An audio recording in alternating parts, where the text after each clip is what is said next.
Hello students, एडोबिला point channel में आपका स्वागत है। चलिए आज हम करते हैं वर्कशीट नंबर 119 और ये है क्लास 4 की मैथमेटिक्स की वर्कशीट।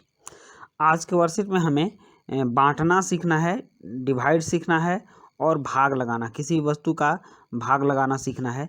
तो इसमें हम दो गिलहरियों की कहानी को पढ़कर समझेंगे, आओ बांटें बराबर बराबर।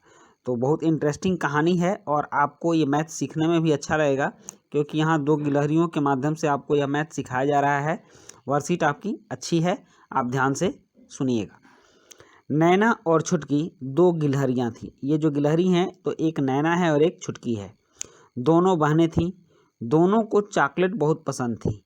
एक दिन उनके पापा दोनों के लिए 12 चॉकलेट लाए। दोनों सोचने लगी कि उनके हिस्से में कितनी कितनी चॉकलेट आएंगी। नैना ने कहा, मुझे एक तरीका पता है, हमें 12 के 2 बराबर हिस्से करने हैं। तो 2 को 12 में से बार बार घटाकर पता कर लेंगी कि प्रत्येक के हिस्से में कितनी चॉकलेट आएंगी। उन्होंने इस तरह पता किया। 12 चॉकलेट थी तो बार बार 2 घटाने लगी। एक बार 2 घटाई 10 बची, फिर दूसरी बार घटाई 8 बची, फिर तीसरी बार घटाई तो 6 बची, चौथी बार में 4, पाँचवीं बार में 2 और छठी बार में पूरा घट गया। मतलब इन्होंने ये समझा कि बार बार घटाने की प्रक्रिया ही भाग कहलाती है और इस तरह से किसी भी चीज़ को हम बराबर हिस्सों में बांट सकते हैं। लेकिन नैना ने कहा कि हमारी गणित की अध्यापिका ने बताया था कि बराबर बांटने को भाग करना भी कहते हैं, डिवीज़न भी कहते हैं। इक्वल शेयरिंग में अगर आपको बराबर हिस्से में कोई चीज़ बांटनी होगी तो उसमें हम लोग अगर भाग दे देंगे तो वह हो जाएगा। इसे भाग के चिन्ह से दर्शाते हैं। छुटकी बोली, इसका मतलब हम 12 चॉकलेट में से 2 चॉकलेट 6 बार घटा सकते हैं, तो एक के हिस्से में 6 चॉकलेट आएंगी। नैना ने कहा, बिल्कुल सही। हम इसे ऐसे भी लिख सकते हैं, 12 चॉकलेट के 2 बराबर हिस्से तो एक को मिले 6 चॉकलेट, या गणित की भाषा में 12 चॉकलेट भाग 2 बराबर 6 चॉकलेट। तो इस तरह से भी हम घटा सकते हैं और चॉकलेट को बांट सकते हैं। अब कह रहा है, बच्चों आपको नीचे दी गई स्थितियों को बार बार घटाकर दिखाइए और गणितीय भाषा में लिखिए। एक आपके लिए किया गया है, यहाँ देखिए, यहाँ किया गया है 27 फूलों के 9 बराबर हिस्से। एक हिस्से में कितने फूल? तो इस तरह से निकाला गया कि एक हिस्से में 3 फूल आए, तो इसमें बार बार घटा करके यहाँ 3 बार घटाया गया तो 3 फूल आए। तो इस तरह से अब हमें यहाँ भाग विधि से भी दिया है गणितीय भाषा में कि 27 भाग 9 किया तो 3 आ गया। तो इस तरह से प्रत्येक के हिस्से में 3 फूल आए। अब यहाँ 30 अमरूदों के 6 बराबर हिस्से हैं। तो 30 अमरूदों के 6 बराबर हिस्से हैं, तो इसको भी हम बार बार घटाएंगे। पहले हम पहले वाले को कर लेते हैं, उसके बाद दूसरे वाले को करेंगे। तो आप ऐसे लिखिएगा 30, आप एक ही टेबल में लिखिएगा, यहाँ जगह नहीं है इसलिए मैं नीचे लिख रहा हूँ।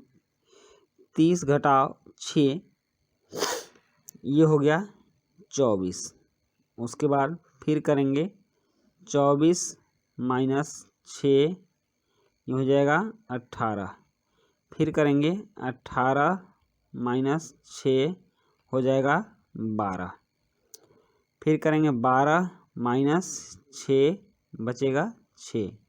फिर 6 माइनस 6 करेंगे और यहाँ 0 बचेगा। कितनी बार में गया? 1 2 3 4 5। कह रहा है कि 30 अमरूदों को 6 बराबर हिस्से में बांटेंगे तो वो 5-5 हिस्से आएंगे। तो एक तो ये विधि हो गई, और दूसरी अब आप गणितीय भाषा की विधि समझ लीजिए कि 30 में हम भाग देंगे 6 से। 30 में भाग देंगे 6 से, ओके। तो हो जाएगा 5। इस तरह से भी आ गया कि 5 बराबर हिस्से लगेंगे। 30 अमरूदों के 6 बराबर हिस्से लगाने हैं तो 5-5 अमरूद उसमें आएंगे। समझ गए ना? एक हिस्से में 5 अमरूद आएंगे। अब दूसरा सवाल है 24 रसगुल्लों के 4 बराबर हिस्से। अब हम 24 रसगुल्लों के 4 बराबर हिस्से देखेंगे तो सबसे पहले घटाएंगे 24 को, 24 घटाओ 4 कितना बचेगा 20। फिर 20 में से 4 घटाएंगे बचा 16। फिर 16 में से 4 घटाएंगे तो कितना बचा 12। 12 में से 4 घटाएंगे तब कितना बचेगा 8। 8 में से 4 घटाएंगे तब कितना बचेगा 4। और फिर 4 में से 4 घटाएंगे तो कितना बचेगा 0। हो गया। तो इस तरह से आपने देखा कि कितनी बार में होगा। 24 रसगुल्लों के 4 बराबर हिस्से करेंगे तो एक हिस्से में कितने रसगुल्ले आएंगे 1 2 3 4 5 6। एक हिस्से में 6 रसगुल्ले आएंगे। अब इसको हम गणितीय भाषा में लिखें तो 24 रसगुल्लों में हम 4 से भाग देंगे। ओके, तो कितना आएगा 6 रसगुल्ले। मतलब कि इसको 4 बराबर भाग में बांटेंगे तो 6 रसगुल्ले होंगे। इसके बाद 21 पेंसिल को 3 बराबर हिस्से में बांटना है। और उसी तरह से हम घटाएंगे, आप देख लेंगे। 21 में से 3 घटाएंगे तो बचेगा 18। फिर 18 में से 3 घटाएंगे तो बचेगा 15। फिर 15 में से 3 घटाएंगे तब बचा 12। नेक्स्ट 12 में से 3 घटाएंगे तब बचेगा 9। फिर 9 में से 3 घटाएंगे तब बचेगा 6। फिर 6 में से 3 घटाएंगे तब बचेगा 3। फिर 3 में से 3 घटाएंगे तो बचेगा 0।